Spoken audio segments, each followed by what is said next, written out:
And welcome back to the X Zone, everyone. I am Rob McConnell, coming to you from our broadcast center and studios in Hamilton, Ontario, Canada. If you'd like to send an email, it's xzone at xzoneradiotv.com, on all social media sites, Xzone Radio TV. To find out about the broadcast schedule we have for you 24/7, 365 on the X Zone Broadcast Network, www.xzbn.net. And for the X Zone TV channel, on Simul TV, which is channel 21, simultv.com.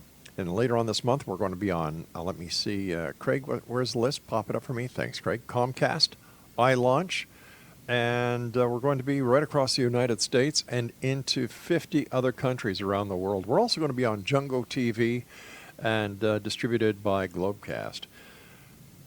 Times are growing here in the X Zone, and I've got you to thank. And for doing the show for 30 years, I've had the opportunity of meeting some very interesting people, to put it mildly. But I've also had the opportunity of meeting people who really want to do things the right way, who want to make a difference, who want to share the information in a credible way. And such is my guest this hour, David Campione. I had the pleasure of having Dave on the show the first time 26 years ago. And a little bit about David. David's father, Michael J. Campione, started his UFO-Flying saucer research in 1948. David's life growing up exposed him to numerous UFO-flying saucer information and experiences with extraterrestrial spacecraft. Most of this was done from 1950 to the 1990s. David was a member of DelVal, that's the Delaware Valley UFO nonprofit organization, Philadelphia and southern New Jersey. His interest in extraterrestrial visitors continues to this present day. David has produced and narrated a UFO-flying saucer documentary on VHS. David produced Michael's spacecraft photographs and information he had accumulated from various people around the United States, including Mr. Paul Vila's photographs of a flying saucer during the daytime, up close and personal. All this information was made into a 59-minute documentary, the world's greatest UFO flying saucer video, and was presented at the UFO convention in Las Vegas, Nevada. David has published and is available... hold on here. This doesn't make sense to me. Let me try this again.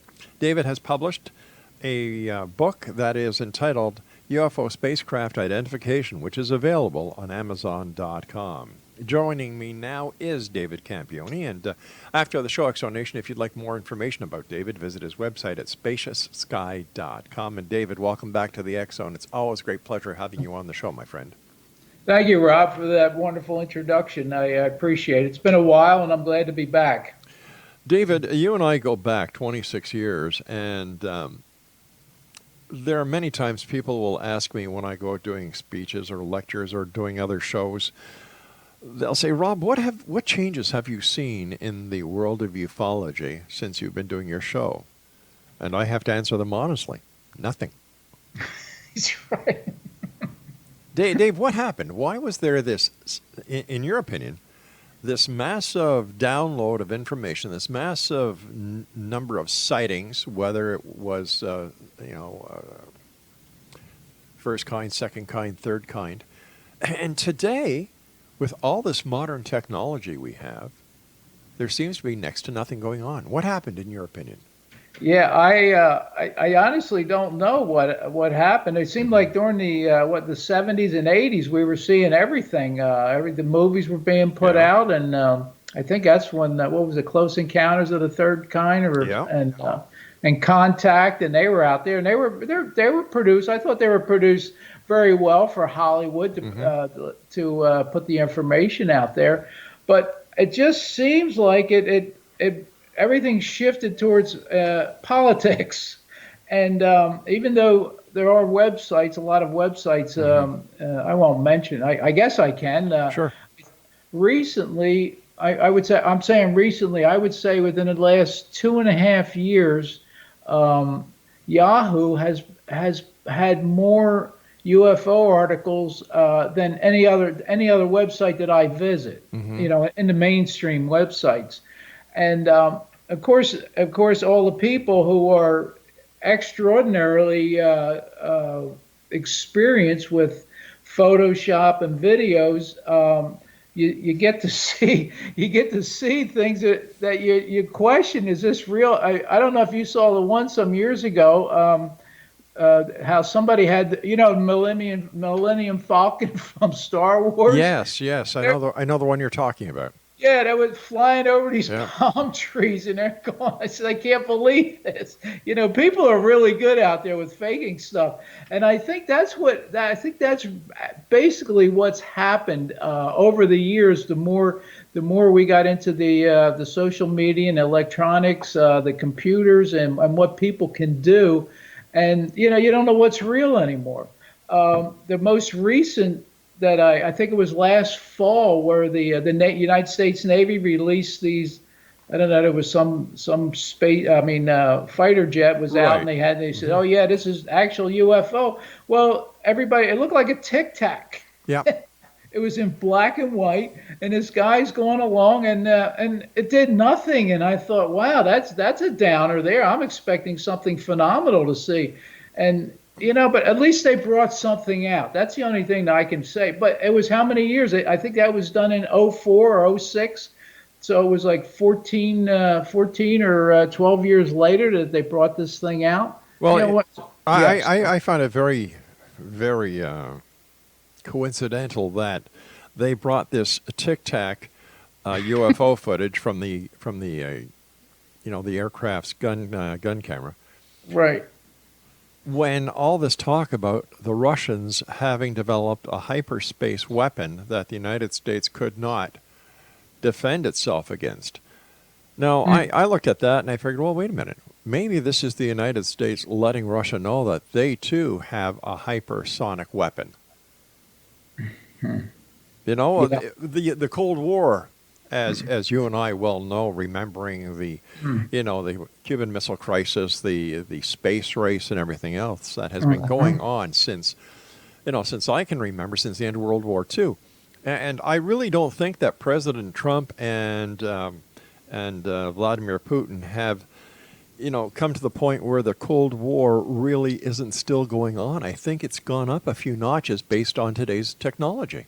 Yeah, I think you're right. I think they ramped it up. Now, Yeah. just to add a little addendum to that, back in let's see,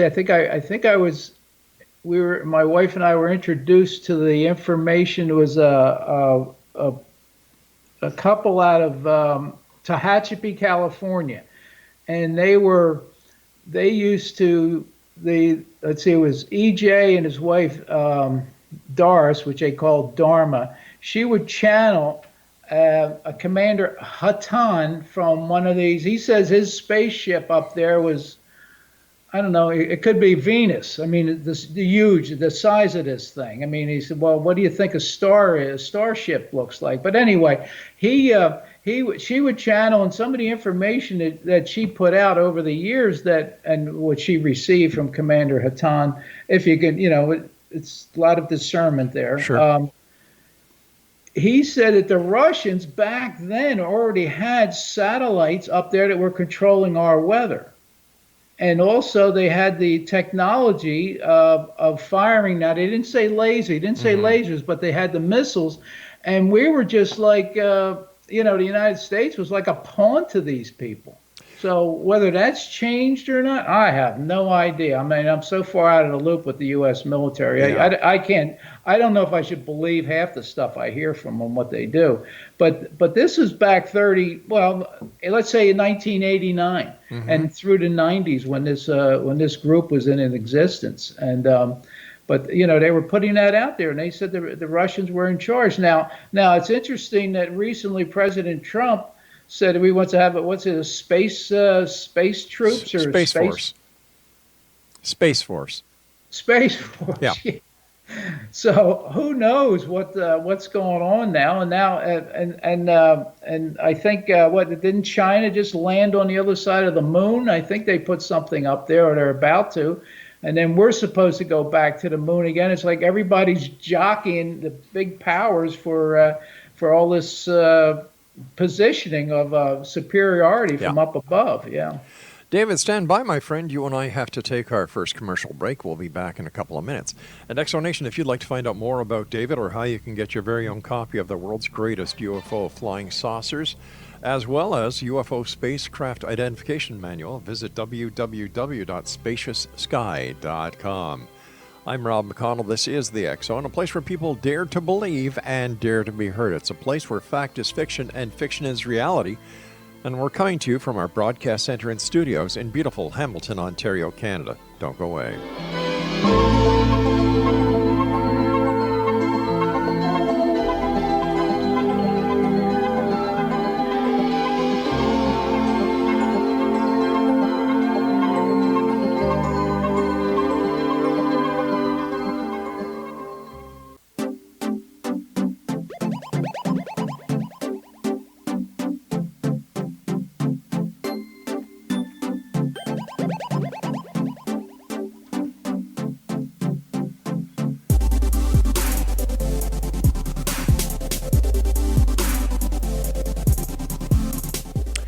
Welcome back, everyone. You know what I can't understand, Exonation, is why people within the UFO community keep changing their story. For example, do you remember Travis Walton?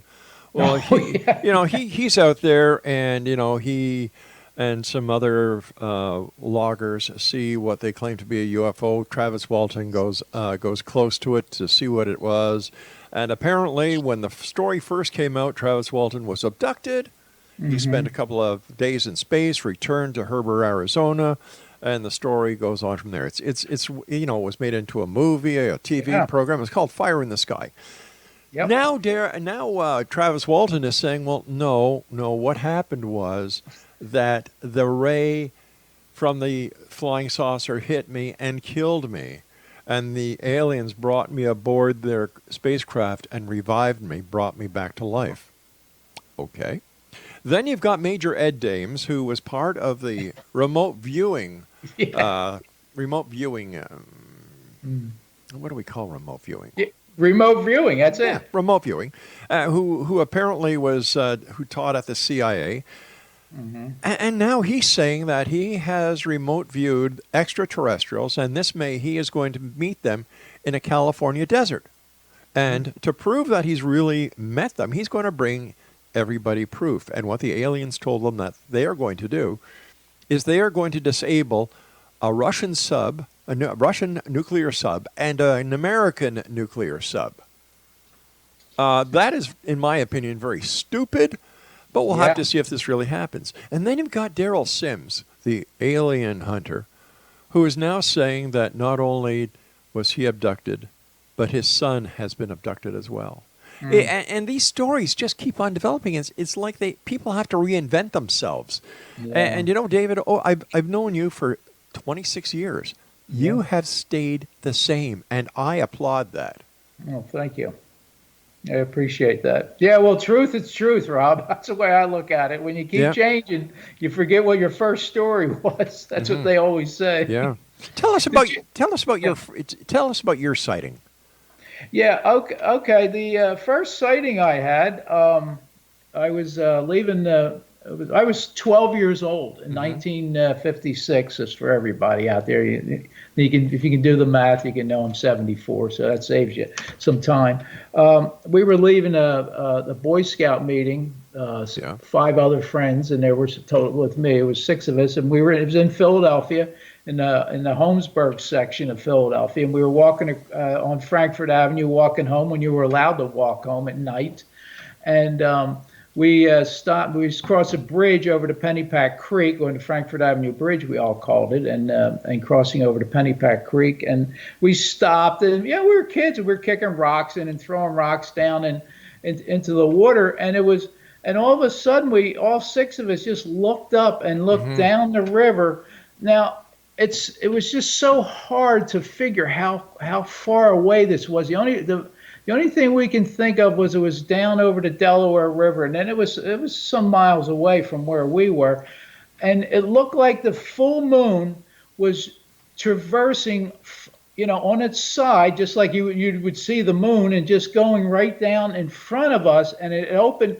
It came from the north and was going south. And then when it hit the opening, we caught the glimpse of it coming through to the where we could see directly out into the towards the Delaware River, where there were no trees. You know, with the river was Sure. wide enough where you look straight down, you're not going to see any trees obstructing your view. And then it was high enough, and we had us, Rob. It was like seconds. I'm saying seconds. It was probably it couldn't have been more than 2 seconds, and it was we described it, or I described it as a fluorescent light white. There was no reflection. It was just light, just white light, and it was a circular disc, estimated now from where we a couple miles away, 300 feet in diameter. Well, we're kids. We don't. Yeah, it's hard to tell. It's hard to tell distance now. Even I have a hard time. And but what I did notice on the side of the craft as it went past, there were concentric. Let's see, 1, 2, 4 concentric circles. They were black lines, and they just they were spaced, I guess, perfectly for Right. their manufacturer, whatever the craft was, Hmm. and it was gone, And we all looked at it, and we looked at each other and said, "What the heck? Yeah. What did we just see here? A full moon going down the Delaware River. Who knows? It could have been 100,000. Well, I don't know if it was 100,000 miles an hour, but it could have been 1,000 miles an hour because it was so quick." But there were 6 of us that saw this, and that was my first sighting. Now, what's really interesting about that, back in, I'm jumping forward to the late 70s. I think it was late 70s when we formed. My dad set up and I was a part of it, of the Del Val UFO organization, the nonprofit group.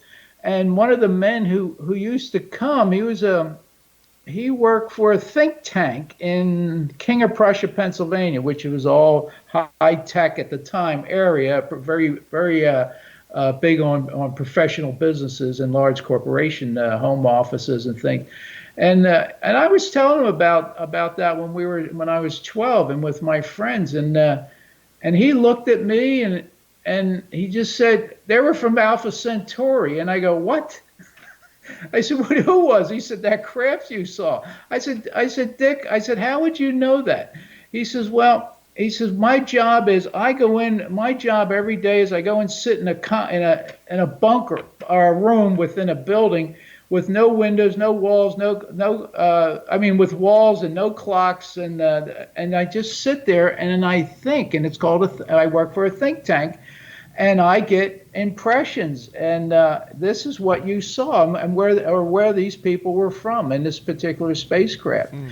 Well, I have no way of knowing, and that's the only thing that I got to go along with this guy said. He said it was from Alpha Centauri. I have no way to know whether it really was or not. So, So, so and how so how I'm many sorry.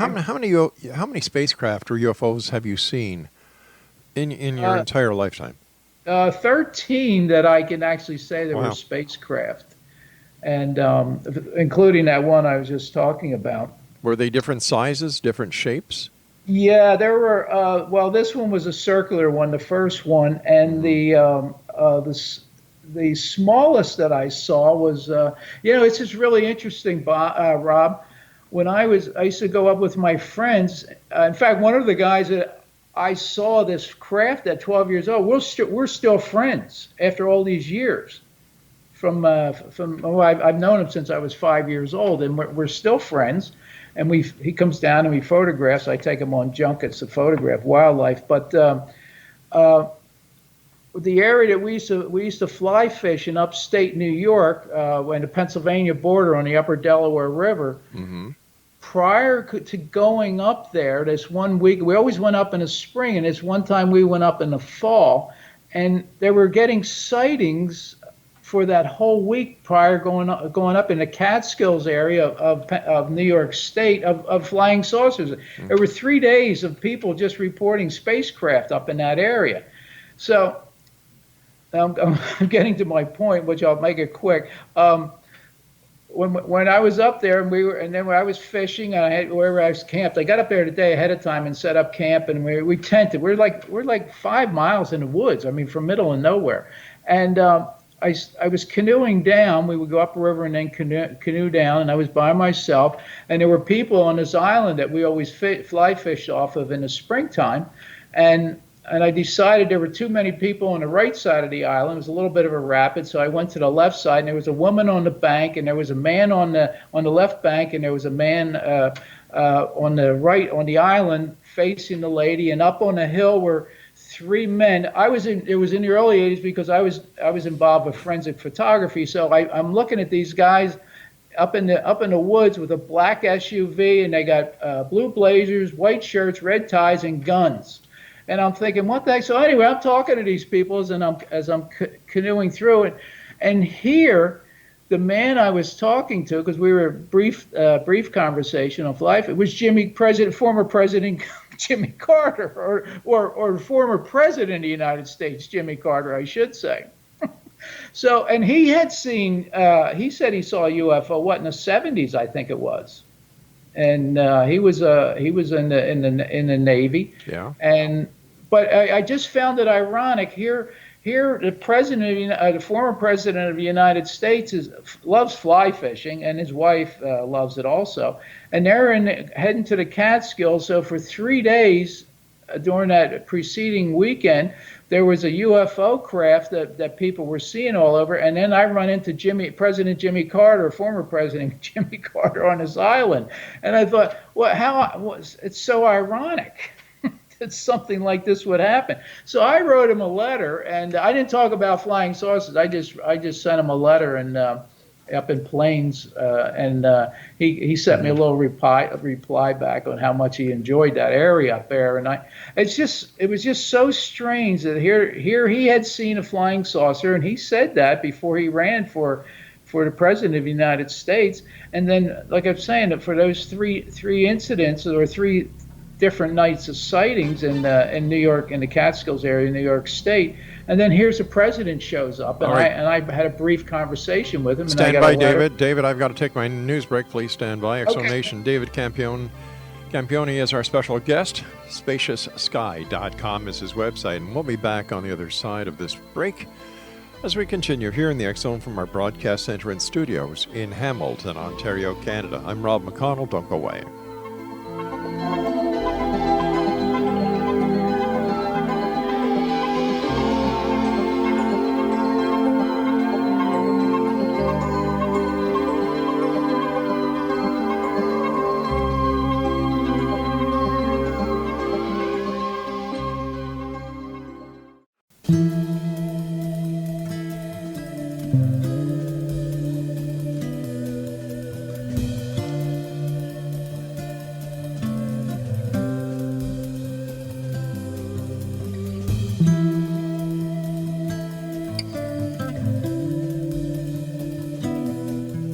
David Campione is our special guest this hour. X Zone Nation, www.spaciousSky.com. And if you'd like to get a copy of David's book, UFO Spacecraft Identification Manual, it is available on Amazon.com.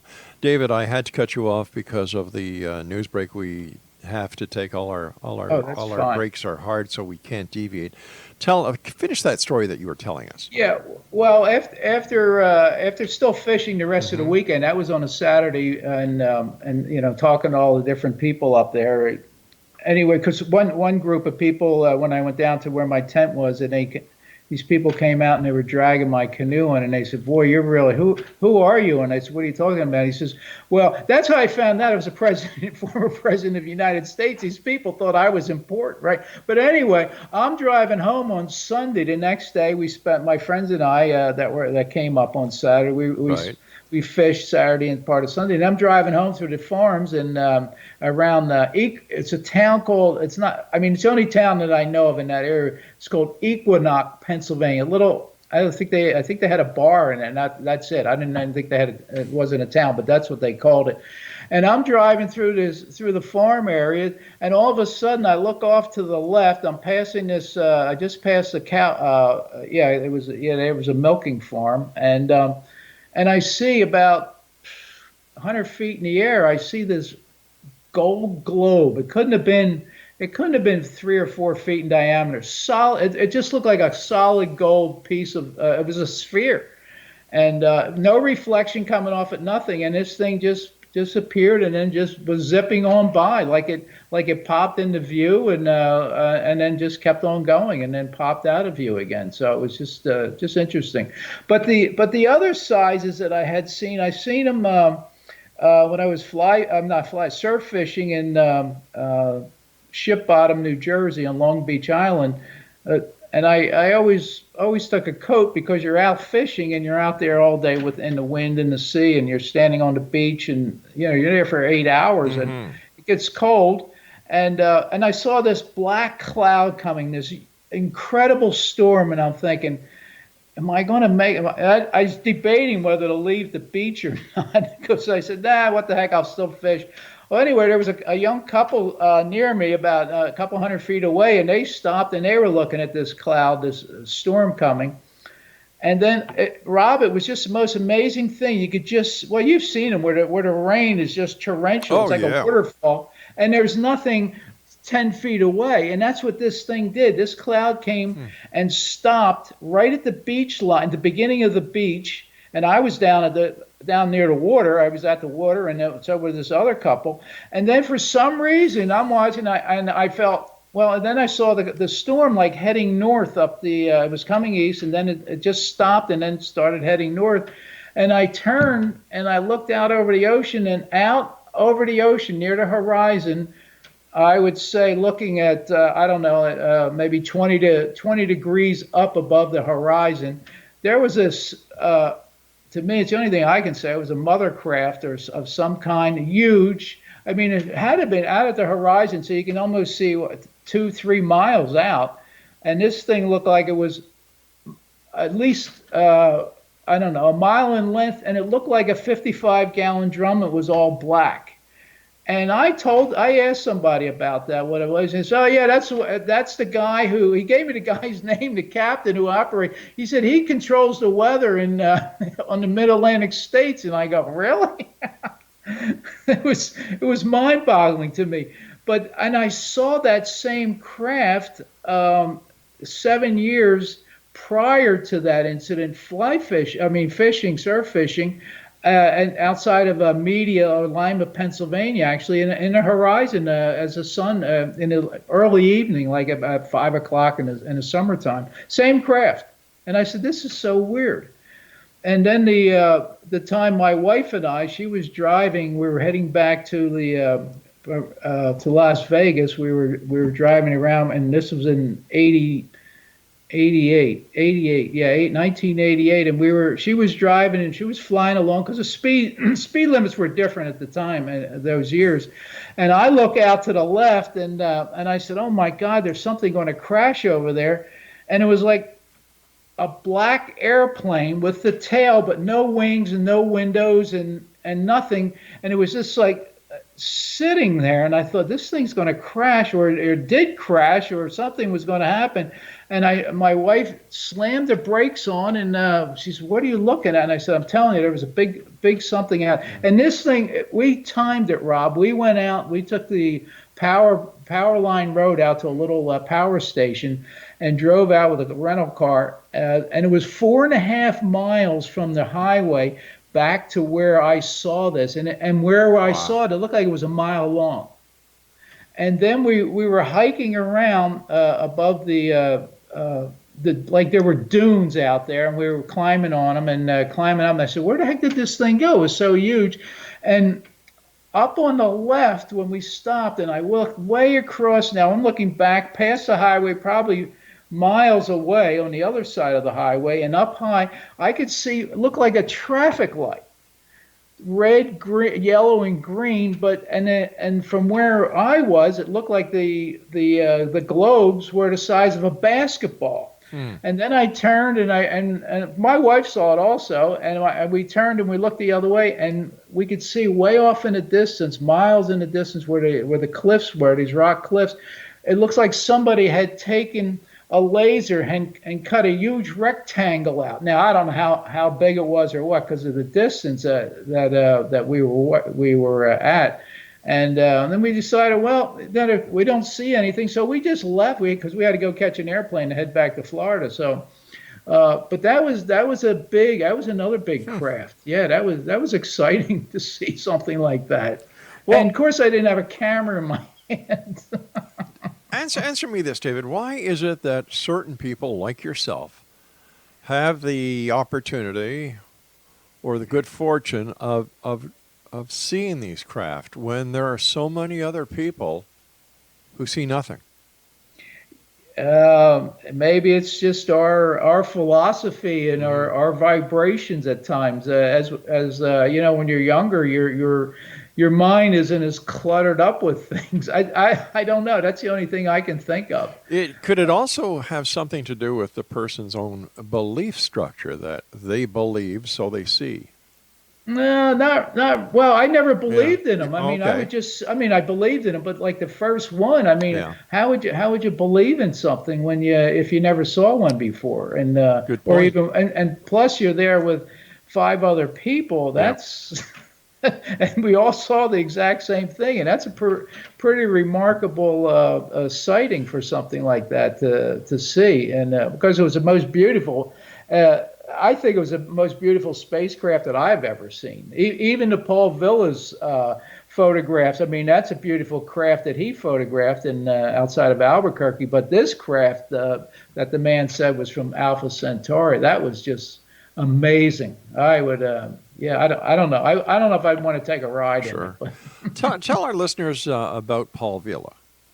yeah, Mr. Paul Villa was, I believe, I will say that he immigrated here to the United States, I believe legally, and he was an auto mechanic, and he resided outside of Albuquerque, New Mexico, and he had a little shop there, and he started hearing somebody. He heard a voice. He was working on a car. And somebody said, well, get your camera and come down to and meet us outside of Albuquerque, New Mexico. They told him what the voice in his head. And he goes, so I guess he was underneath the car, and he gets out from underneath the car, and he's looking around and he's saying, who's playing a prank on me here? So, and he said, well, so he didn't think anything out, but this continued like for about a week. And then he decided, well, maybe I should do this. And he had a Ricoh 35 millimeter camera.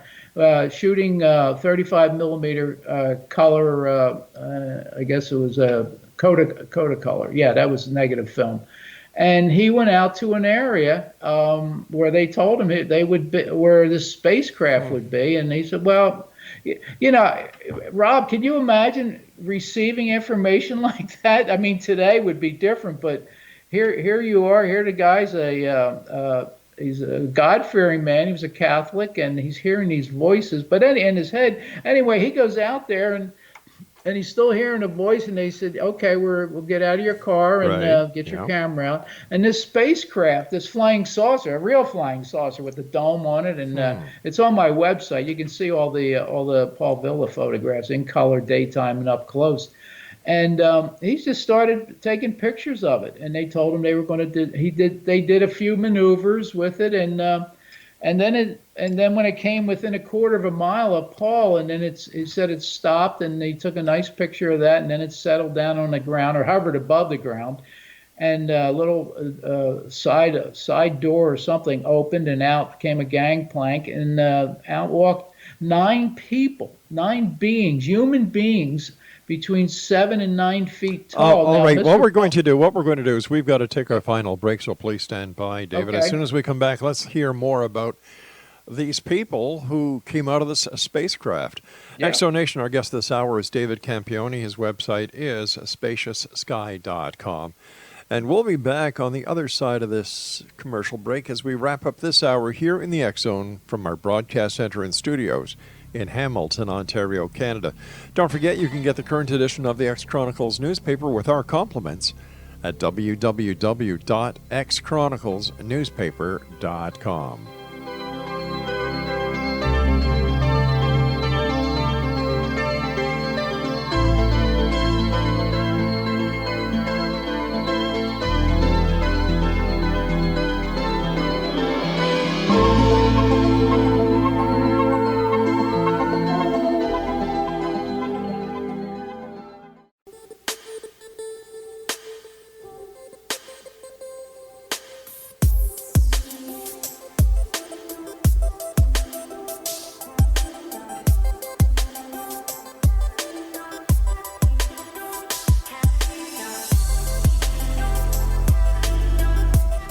And welcome back, everyone. David Campione is my special guest. His website is spacioussky.com.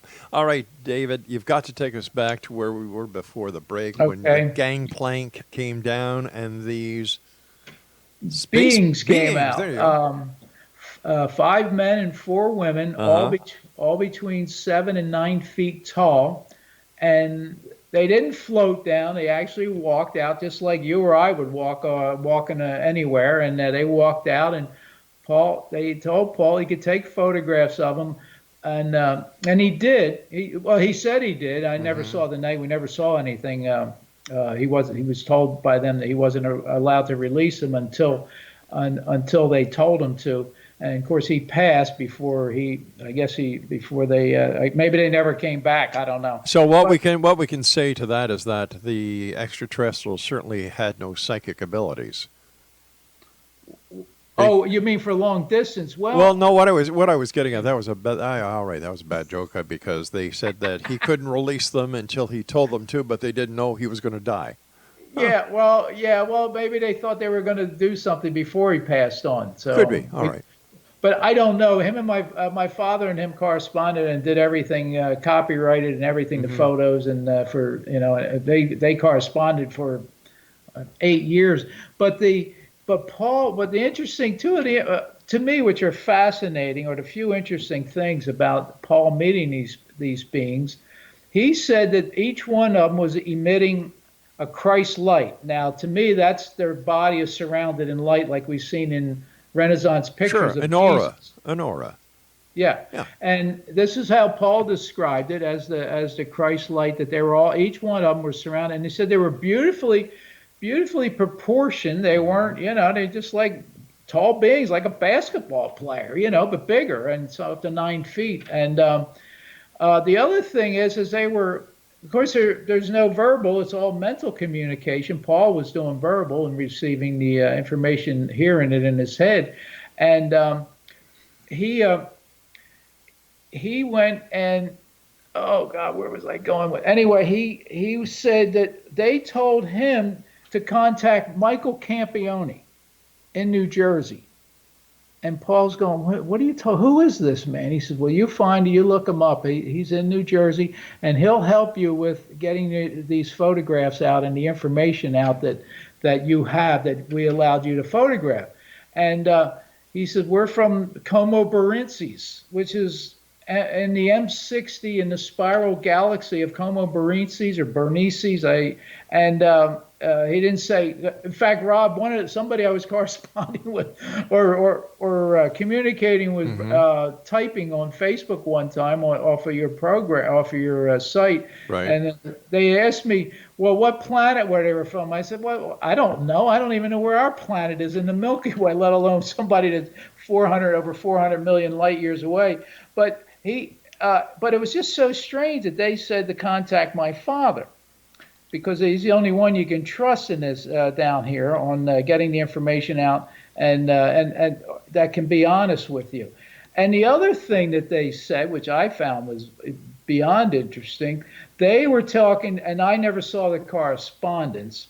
They were communicating to Paul about how they knew about the Master Jesus, the Christ, when he did his reign here, and 2,000 years ago. And he was just like, I mean, can you imagine these people they come down in this huge space, 160 foot in diameter spacecraft, and from, well, over 400 million light years away, and they're talking about my father of who to contact, and they're talking about Jesus the Christ. But you know what? I'm listening to this story about Paul Vila, and it sounds very much like the Billy Meyer story. Oh, okay. Well, yeah, but he was always in touch with the people. Paul only had this one encounter with them. So Paul's encounter was like the earlier contactees. I can see his George Adamski. Oh well, yeah. George was in the late in the early 50s. Yeah, that's right. Yeah. Yeah, and he said he went to Venus and on the mothership. Right. And, the thing that always got me was reading. I don't know why it always stuck out when came out of the book, and I remembered it. when George Adamski was when he was taken from a scout craft and on up to the mothership, and they were going to Venus. Well, he smoked cigarettes, and he was looking for an ashtray aboard the mothership, and they said, "Why do you guys do this stuff down there with the cigarettes?" It just struck me as odd or funny, that these people are, he's looking for an ashtray and they're taking him to Venus. That brings up an interesting point. Do you think that these visitors from wherever they are, do they pose a threat to the planet? Do they pose a threat to humans? I don't believe so. In fact, I actually believe that that there are. I mean, I've heard uptolds of a million spacecraft, and these people are volunteers up there, and they're volunteering their service from their planets, and they're just up there trying to protect us from the. Not everybody's good up there.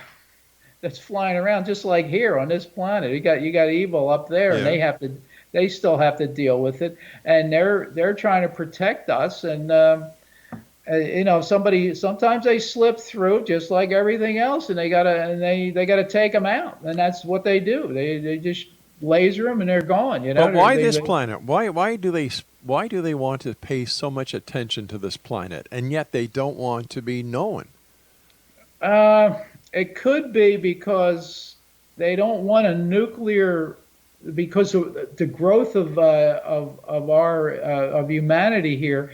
If all of a sudden everybody went crazy and started popping nukes over, we just have India and Pakistan are going nuts over there bombing, and they all got nukes, and then we have China and we have the Russians and God. Well, listen. If they're that much more highly advanced than we are, and in order for them to get from wherever they are allegedly from in the first place, wouldn't they have the ability to disable any nuclear weapons that were fired by the United States, Canada, Great Britain, whoever fires the nuclear weapon? Couldn't they just disable them and they fall into the sea? I believe they've already done things like that. I mean, I've read stories now, how true they are, where even, what was it, North Dakota? Where Robert Salas, Yeah, all those silos that are up there, and that they were on. They were disabled. Well, you see, there's another story.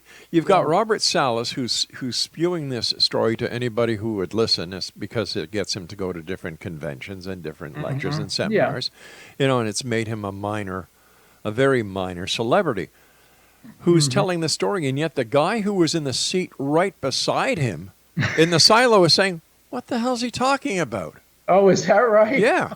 Oh, geez, that's crazy.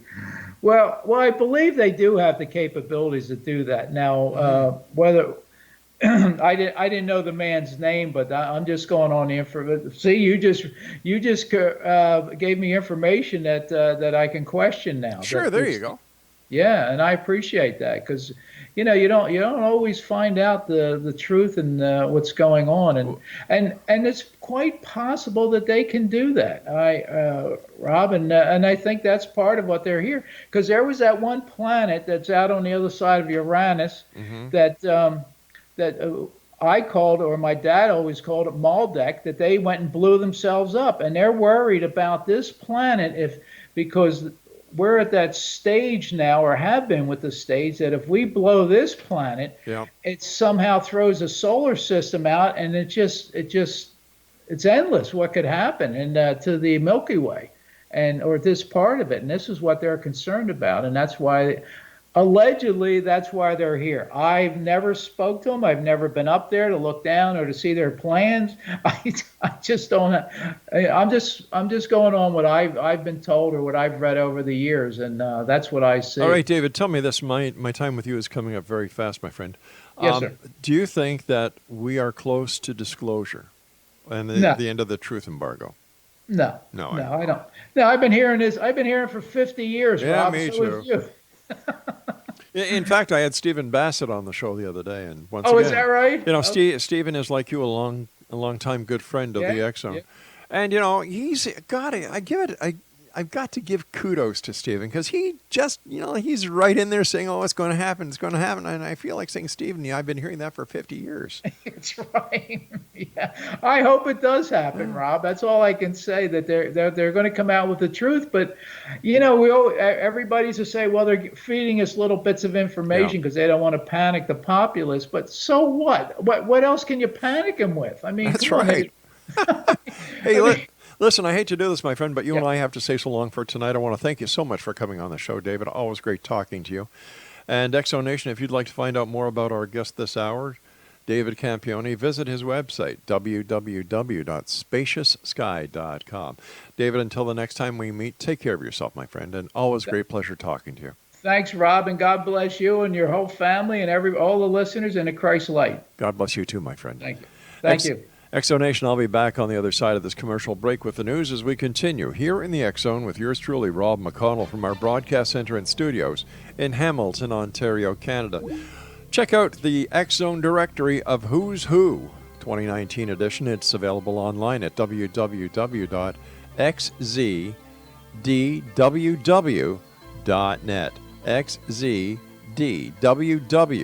xzdww.net.